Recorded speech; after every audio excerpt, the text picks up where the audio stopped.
about her. She is from Romania, a doctoral candidate in philosophy since 2022, a philosophical counselor trained with the Paris Institute of Philosophical Practices, holding a master's in philosophical counseling and consultancy at the West University of Timisoara. She has been licensed. She has been a licensed systemic psychotherapist since 2012, working with individuals, couples, families, and groups. During her doctoral research on ascesis and philosophical practices for critical thinking as a way of life, she has been delivering philosophy seminars to BA students, focusing on philosophical and ethical counseling, as well as philosophy of marriage and sexuality. Within her professional role, she has been employing a variety of philosophical and psychotherapeutic approaches in serving of mental health, relational health, and dialogical skills training. We are very happy to have you here today. And if you're ready. Yes, thank you very much for the introduction. Let's see. Can you see my presentation? Yes. Yep. Okay. One more time. Good. So the slide is also visible. Okay. Yes. So it's always interesting to notice what words are used to describe me and their impact. And first of all, here's a wannabe philosopher trying to develop my own way of living philosophically, but also psychotherapist and philosophical counselor. These name some aspects of who I am, and also some preoccupations of who presents me, because you also think something when you say she's a psychologist or a therapist or a counselor. When I'm presented as a psychotherapist, a particular set of expectations arise around this social role. Usually here is that I make people feel better, that I see through them, that I grasp what they wish to hide. Whereas when I speak of myself as a philosopher here, expectations are that I ask a lot of questions, that I think aloud and talk and think and overthink and be unable to make a practical decision. So in today's presentation, as I'm here with both sets of social outfits or with several types of social roles, what I want to share with you is some of my work on the fundamental role of conceptualization in human life, because it makes a lot of difference how we conceptualize things. So first of all, the words and symbols we use and how we connect them into ideas create this design of reality in which we live and experience and make sense of our experience. So what do you and your interlocutors research when you talk? I asked myself this question, and I try to ask it each time I speak with someone. So let's suppose everyone is interested in love. Recall the several speeches on love in Plato's Symposium. We may not have the same words for love, but love is the same in all languages, although it is nuanced and shaped by culture and by personal experience. So when we speak of a concept and wonder, for instance, what love is, we create a mental structure. And we instruct by speaking about love, we instruct about love according to the mental structure we've formed, which is according to what we've learned in our experience. Now, people like speaking about their views. They like being listened to. They like that their ideas and experiences are validated by others. But in order to express their ideas, they have to name their impressions. In this way, their impressions become expressions. Some of the main roles of conceptualization exercises is that people become more able to find their words, to be able to say what they mean to discern better, to speak clearly, to understand that what they've said beyond what they intended to say is also important. It uncovers areas of their being that they had overlooked while they were busy with their conscious intentions. And we get to realize how we participate in our own experience by conceptualizing what's real. So in this way, we mentalize our experience. Concepts function like limits. When people speak of setting boundaries, they think it's about saying no, but it's usually about speaking clearly and correctly and justly about what exists and how significant it is or it isn't. Plato teaches us beautifully about conceptualization, and here are just a few quotes to show that. When I organize conceptualization exercises, my preparation is usually minimal. I generally just choose a format, so big group, dyadic, small group, coach consultation, self-consultation, etc. Then I choose a stimulus, which can be a picture, a text, a piece of music, a painting, or if I'm outside, it can be a cathedral, a tree, a strange object from the museum. But mostly I like using text nowadays as I'm looking to read more philosophy. I also then choose an instruction, so what to do with the stimulus. And then I consult on my work and my interlocutor's work and try to identify, name, and explain our difficulties with the task. And then to conclude on what we need to practice more. The rest is mostly about managing group dynamics in a systematic manner, with pauses for psychological refreshment and emotional co-regulation. Every new configuration of participants that I meet is a new group, a new system. Like Heraclitus, who said you can't step in the same river twice. Even if you see the group you have seen last week, they're new people by now because they've been impacted by life in the meantime. So my most important preparation is not for the workshop contents, but for the group dynamic about to unfold, which is usually unpredictable. And unpredictability is what scares people the most. But also it is an essential aspect of training a dynamic mind that is able to think effectively even under stress, facing all sorts of fears and dangers. So my most important preparation is probably in this thing called role theory from transactional analysis. It's a model of human behavior and communication that helps us understand dynamic individual profiles in groups and then to work with them. The triangle here represents a person who inhabits several roles from several so-called worlds, a private world, a professional, the organizational. Yeah. In the private world, I'm a friend, I'm a sister. In the professional, I'm a psychologist or a philosopher, a counselor.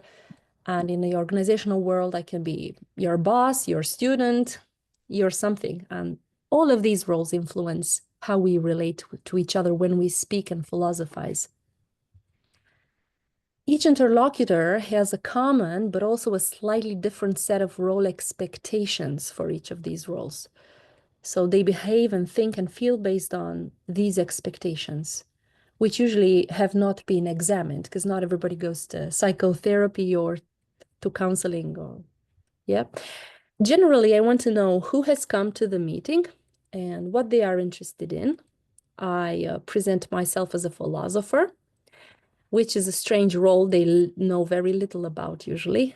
I tell them that I'm interested in improving my thinking and in collaboration with other people, and in leading a philosophical way of life, which when I try to explain it, I say a philosophical way of life involves developing the kind of comfort that comes from challenge, like the ease one develops by training, not by avoiding hardship.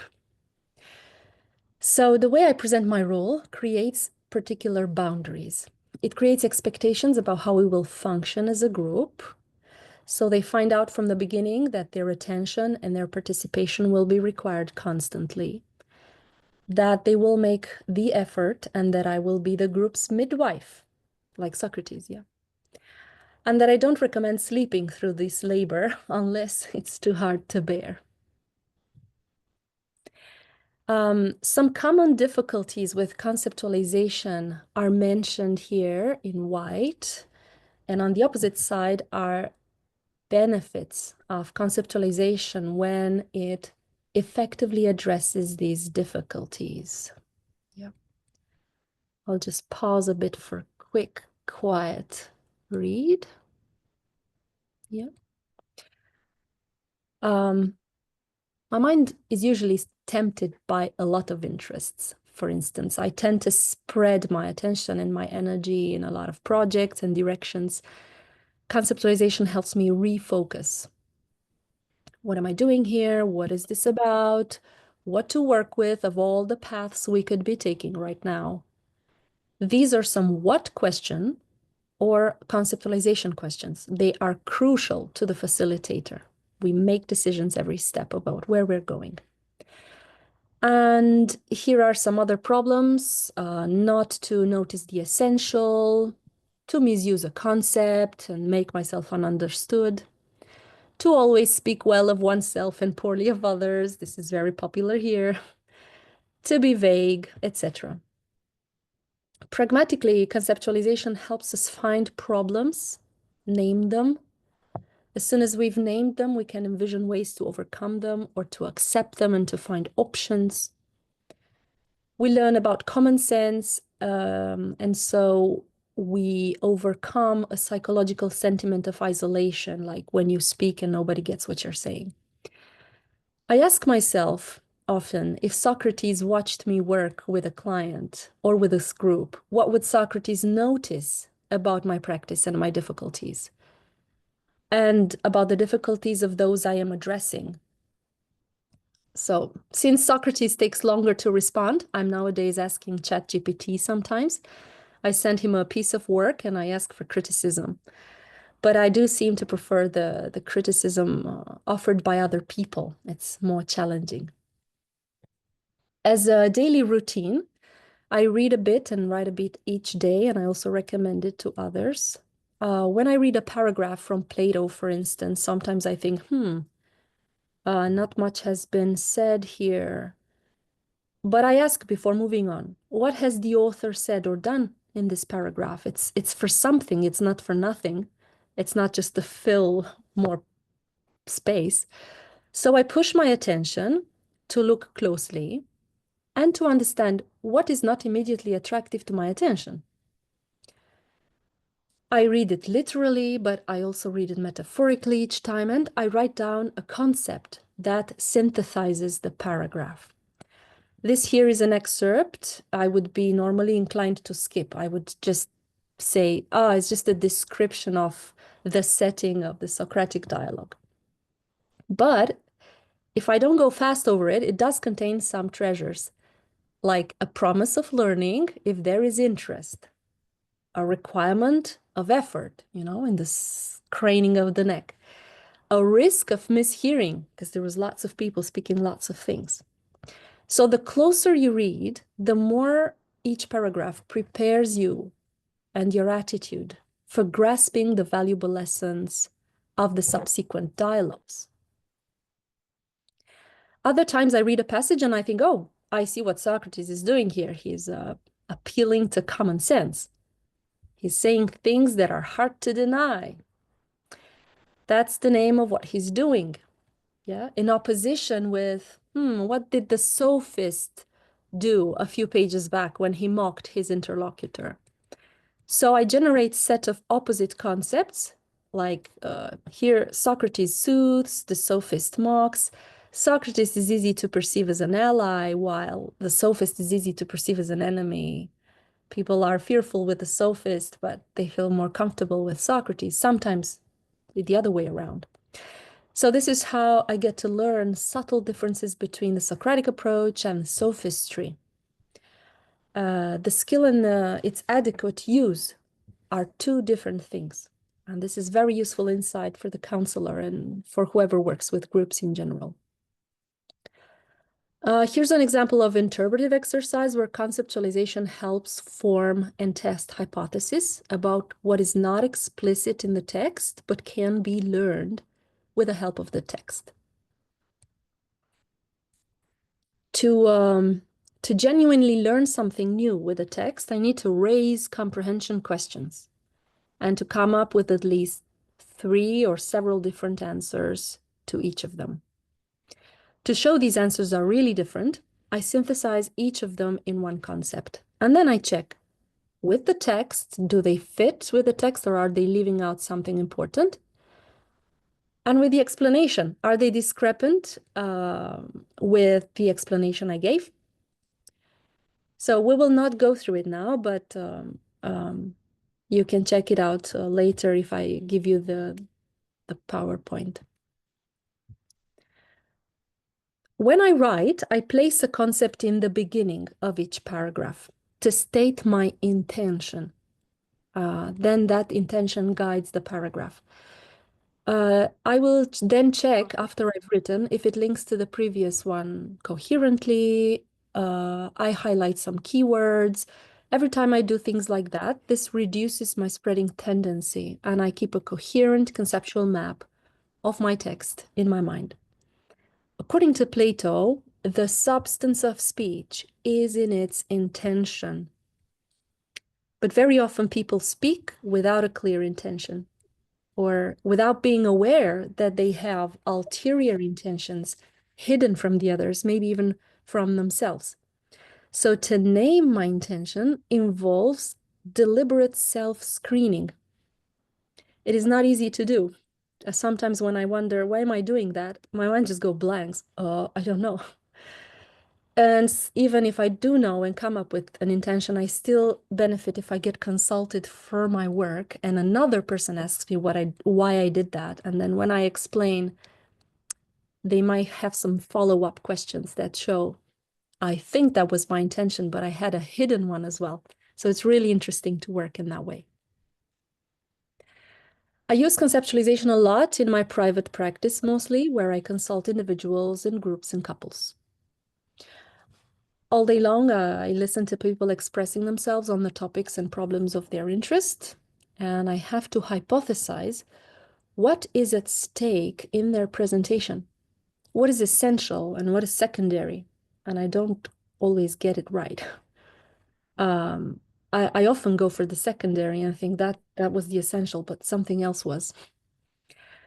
What is the phenomenon, I wonder, that they are talking about? And how is it manifesting between us at the moment of the dialogue? What are they sensitive to in what is happening between us? And what about me? What do I tend to notice and what do I tend to disregard? I also need to grasp their so-called ulterior intentions, what they are implying. And clearly, diagnostics are also ways to conceptualize cases. Syndrome is a concept representing particular clusters of ideas, feelings, and behaviors that typically run together.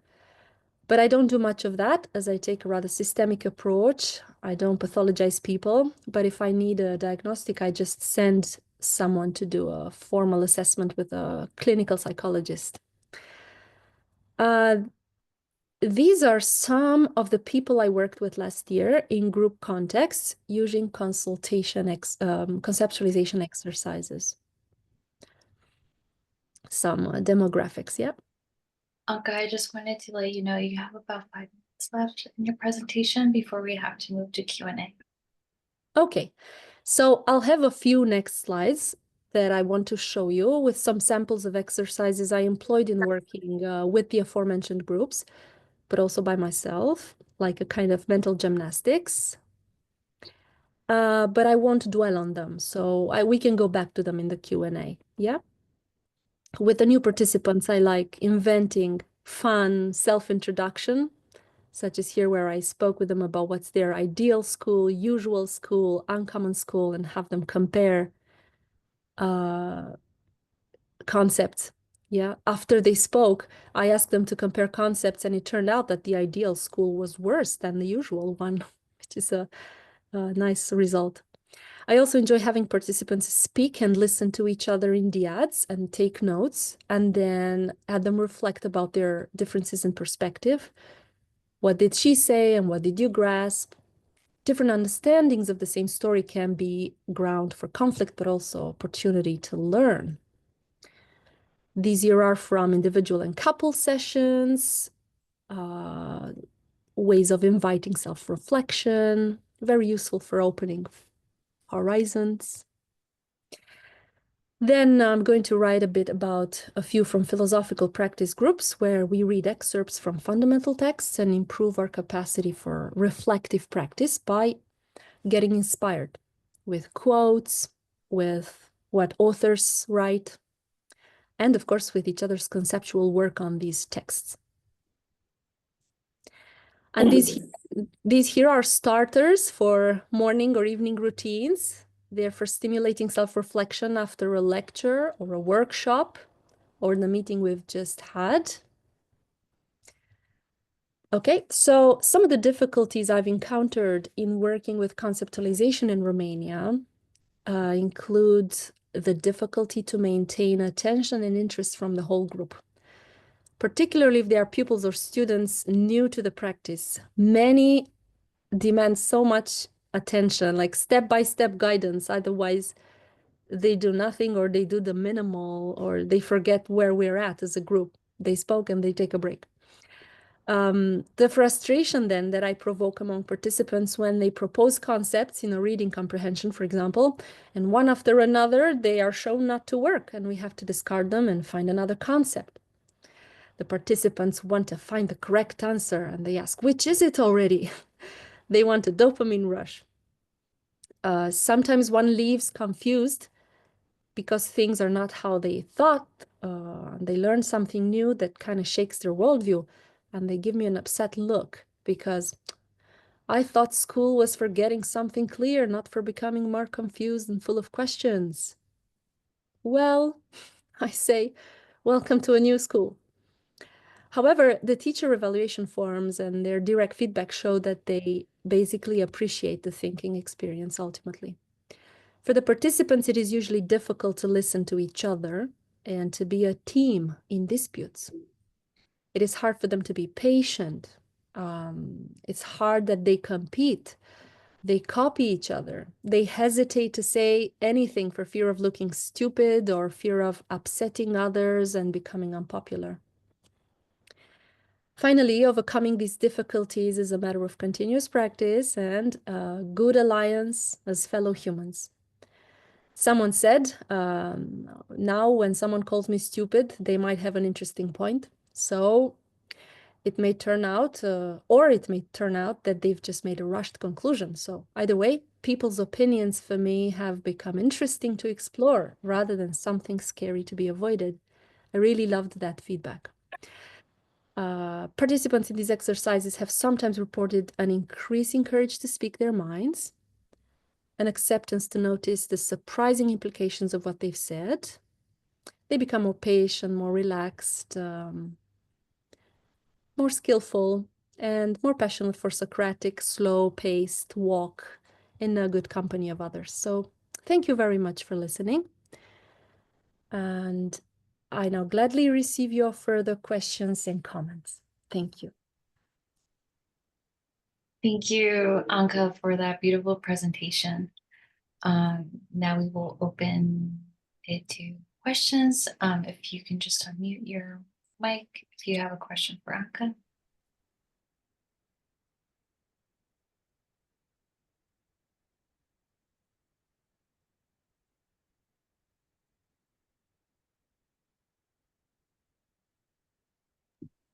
Sergey has his hand up. Thank you very much, Anca, for your presentation.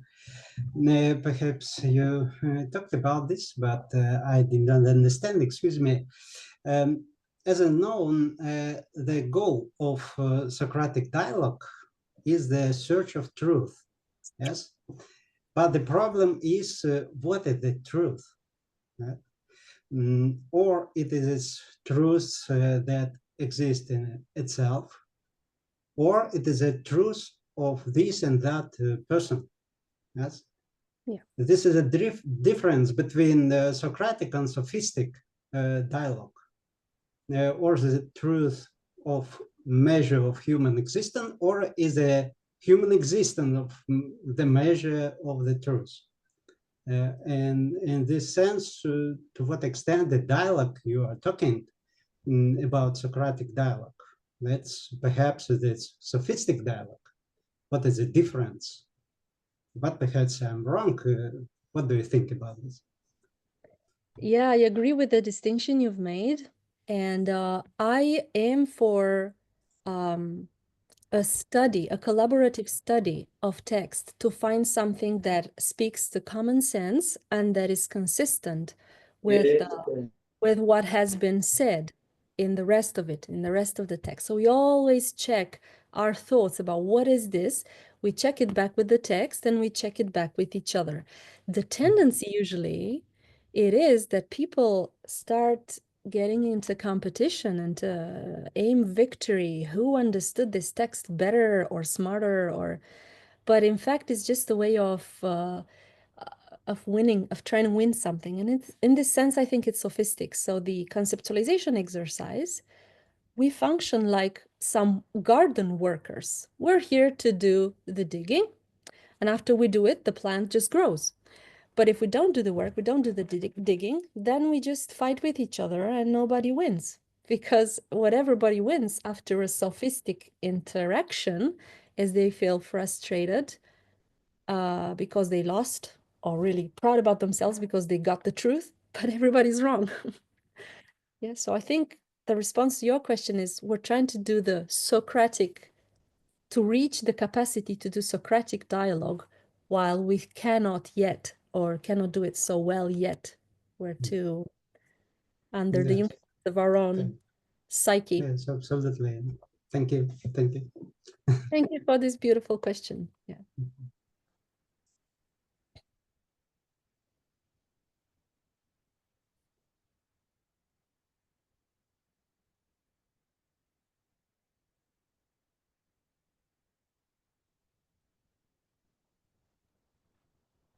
Anca, I have a question for you.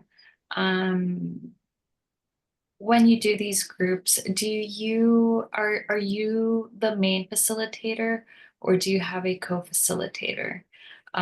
Just because I know that there's a lot of dynamics going on a group at once, and sometimes it could be difficult to keep track of everything.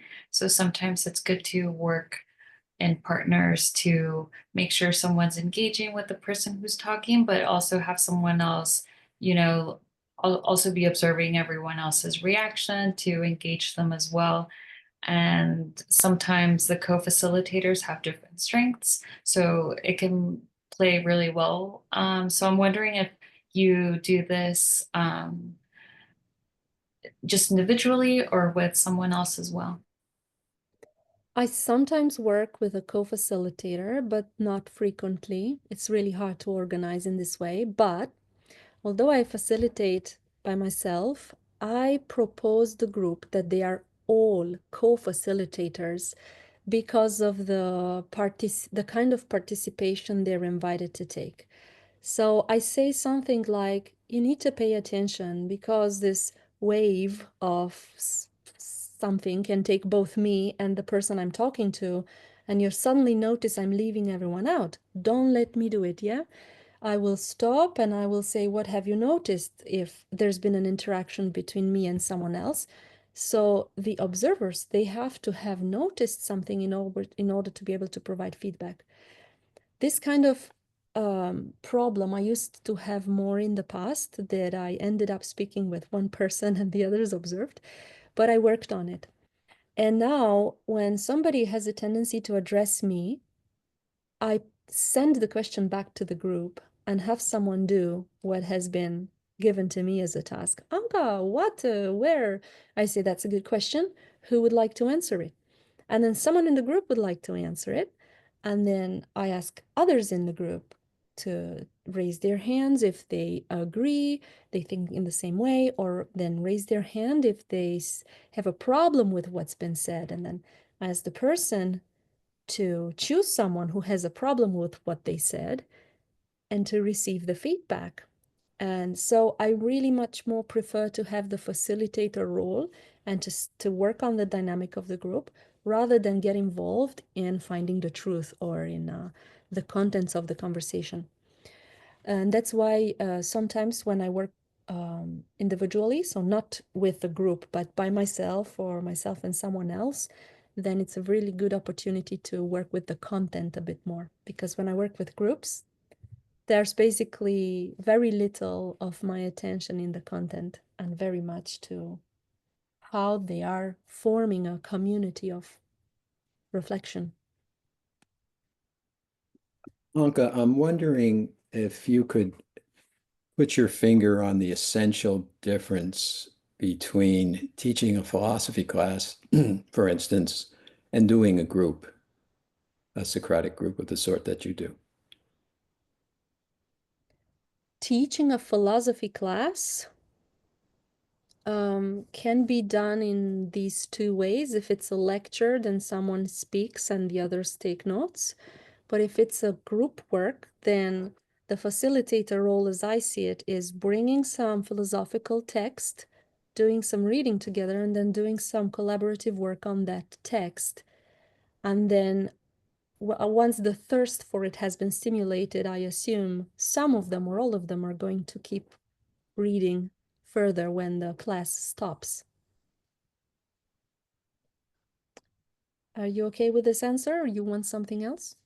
Well, then how does in the second sense, not the lecture, but the second sense of a class, how is that distinct from, say, a group that you're conducting?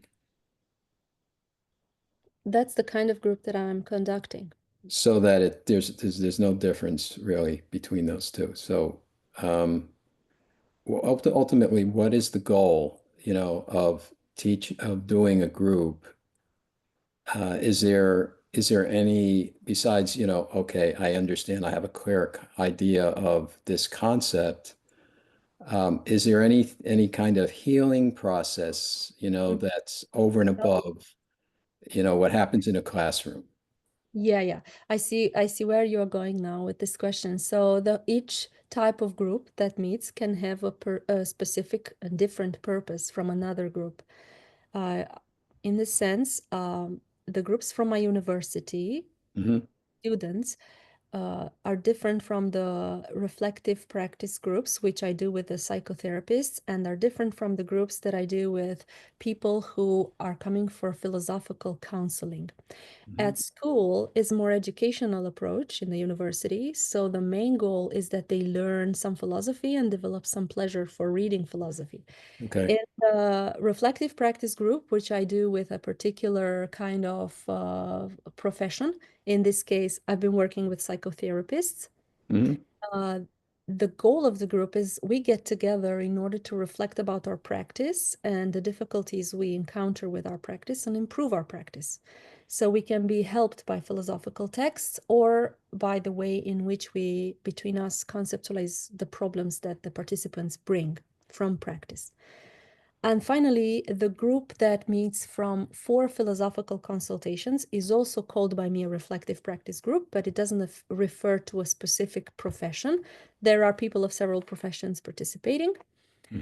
There, I think there is a healing element that happens, and the learning element, but the healing element is a bit more visible in the sense that often the immediate feedback is someone is listening to them carefully.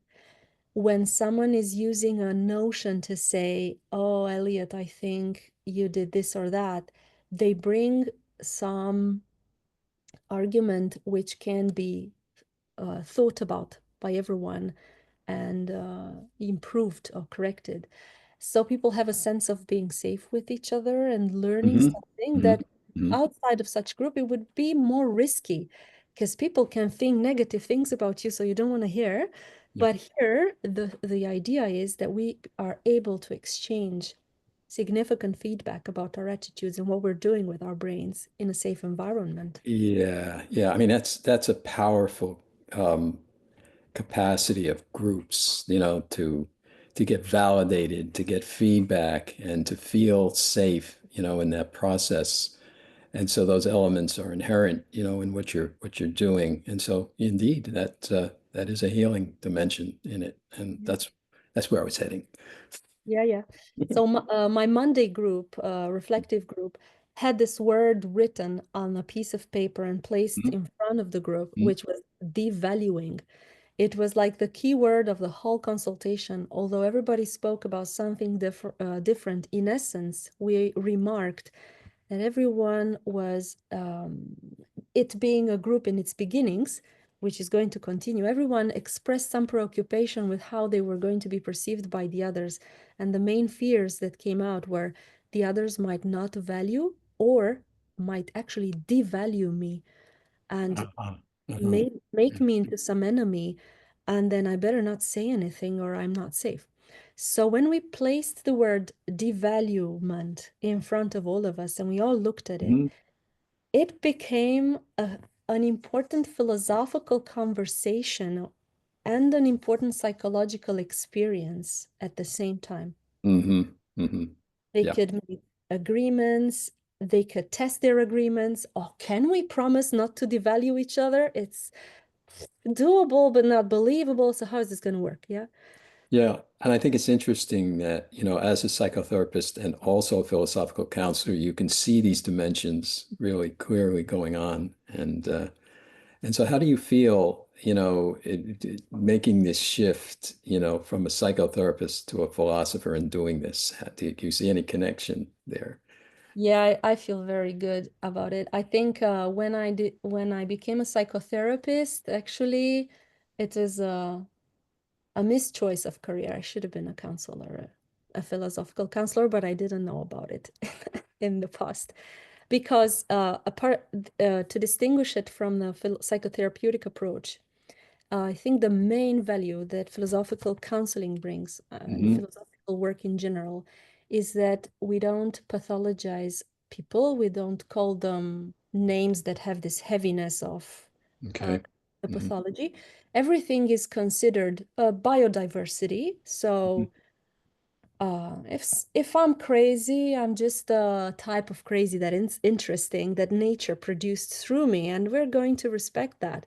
If I want to change or not, it's my choice. If the other wants to change or not, it's their choice. If they want to learn to live with that or get rid of that, it's their decision. So they're not there automatically supposing we're going to change you because you don't function well. They have a choice the whole step. So this is a way of saying we speak from adult to adult equal relationship. And what we look at is options. How can a person like me with people like you live in a world like this? So we're looking for options. We're not looking to fix the world, the people, you or me. We're looking for how this puzzle can be put together so that we all flourish. Very Yeah. good. Thank you So so you can, much. if you're a vampire, you can still drink a cup of blood, but you don't do it in the, I But don't you know. got to go to Transylvania for that, right? Yeah, yeah. Yeah, where you're welcome. When I was there, I didn't get to go to Transylvania. I kind of regret that. But thank Next you. time. Thank you. Yes. Thanks so much. Yeah.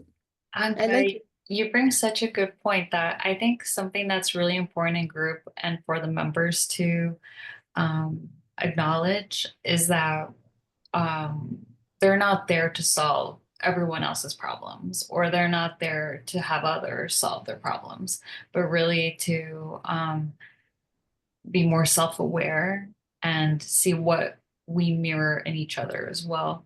And it's a really it can be a really healing experience, like you mentioned. I'm so interested in your practice and how uh philosophy continues to shape the group. Um, can you tell us a little bit more about that? about how philosophy shapes the group, huh? Yes, because I think that sometimes it could be in a group that does not have philosophy. I think so many themes can come up, and sometimes it can be difficult to see how we're going to shape those themes. And I think, like you mentioned, sometimes people, individuals are um, can have a difficult time with feedback and conflict sometimes. But I think with a philosophical approach, I think it can be more open and maybe perhaps allow more for introspection. If perhaps I think you would have a better answer. Yeah, so I wouldn't say that there is a philosophical approach. There are many ways of living philosophically, but maybe there is a key attitude that is this openness to being guided by reason and um, being a bit distant from the oneself and from the problems one brings, rather than under the drive of the impulse that says you gotta win this, you gotta survive, you gotta whatever. So a bit of self-distancing and a bit of interest in understanding things on a deeper level, that is what I would call the philosophical attitude. And I think it also contains an element of friendship between people and of camaraderie, because, for example, when I practice as a psychotherapist, I'm not that equal like when I'm a philosopher, and I'm more equal to people from that position because we're all investigating humanity. We all can make mistake, and I don't have the health answer. Nobody does. We can look at different ways that people cope with existential problems and issues from philosophy. So last time, for example, with the group that I mentioned, when we spoke about devaluation, I think we slightly entered area of ethics and of ontology a bit, maybe. Yeah, what is yourself, and when somebody calls you in a certain way, are you stuck with that identity, or is it something that you borrow from the other who told you how you are? Or are you like a collection of things that are said and thought about you, and you tie them together in a narrative um, story that you tell about who you are? So as you see, we're going in analytic philosophy without bragging about how much analytic philosophy we learned, or we go, but it is really helpful. The more I read from philosophy, I see that a lot of my practice is consistent with something from a philosophical approach along the history of ideas, and that by reading about it from the main authors, I can improve it and not do it just out of uneducated instinct. Um, you know, so that's one of the major benefits for me. I want to read more philosophy. I want to see how it helps the practice, and I don't want to use it like in school, like in university. Here now we speak about Heidegger. No, I want to just speak about what Heidegger spoke in our group's terms. Thank you so much for sharing, Anca. Thank you. I really love the questions that you asked. I have impression that they make me say things that I really care a lot about. Thank you for your insight. And due to timing, we will be moving on to our next presenter now.